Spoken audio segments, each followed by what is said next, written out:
How well do you know your customer and what they really want?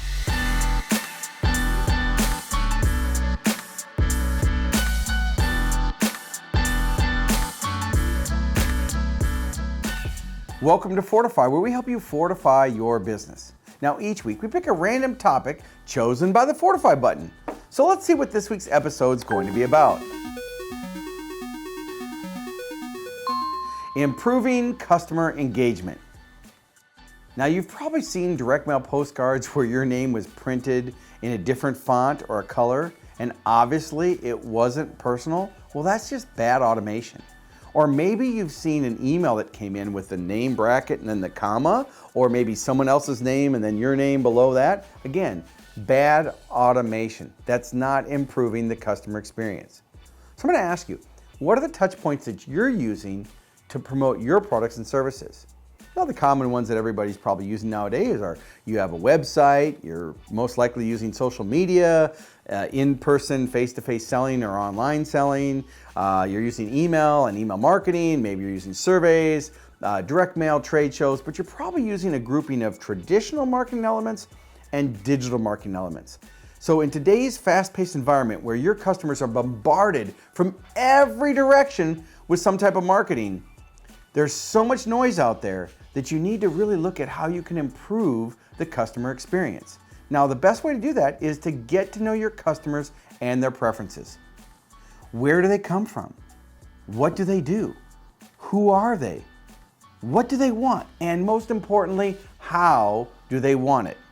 Now, once you know that, then you can use that data to design unique experiences to improve your target marketing.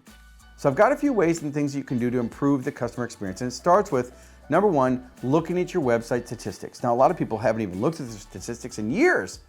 Go look at your Google Analytics or whatever program you're using. And I want you to look for things like average stay on your website. What pages do they look at? Do they bounce? That means do they come in and do they leave right away? The basics of Google Analytics will help you get those metrics. Now, you could spend all day on analytics. I don't want you to get an analysis paralysis.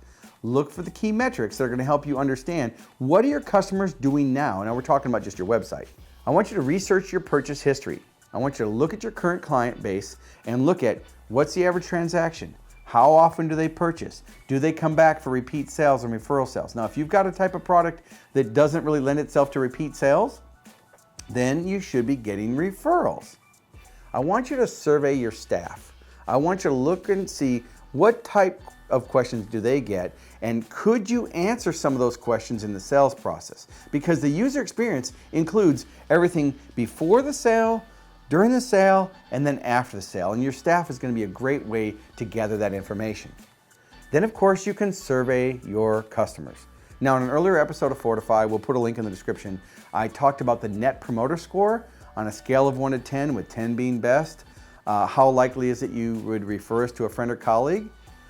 So I want you to go back and watch that episode, but you should survey your customers because you need to know what's your satisfaction score now. Because a lot of people think they're really all about customer service, but maybe they have long hold times or they're not really taking care of the customer. All right. Number 5, depending upon your budget, you can also use customer engagement software solutions. Now, I'm not going to endorse any one particular one now, but you need to know that with all the data being amassed from your website and social media and mobile devices, that data is now getting aggregated with companies to help understand your customer and then provide them with targeted messages. For example, if you're in the grocery store, you can walk down the aisle and you get push notifications with coupons to your phone. If you're driving by something, you can have something pop up on in your car. I mean, the future is changing really, really fast. So the purpose of this episode is really to have you look at what type of experience are you offering, and then making sure that you're doing proper automation to improve the user experience, all right? Now, the key is to personalize it. Personalize the experience, not just automate it.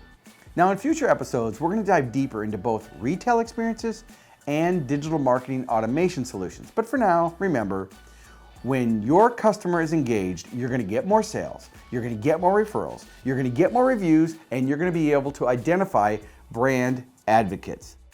All right, so here's your action step for this week's episode. Step back from your business. Take a closer look at your customer profiles. Review all of your marketing messages, traditional and online. Review your analytics and your sales data. And then when you've gathered all that up, I want you to look for at least 3 ways that you can improve and personalize the user experience.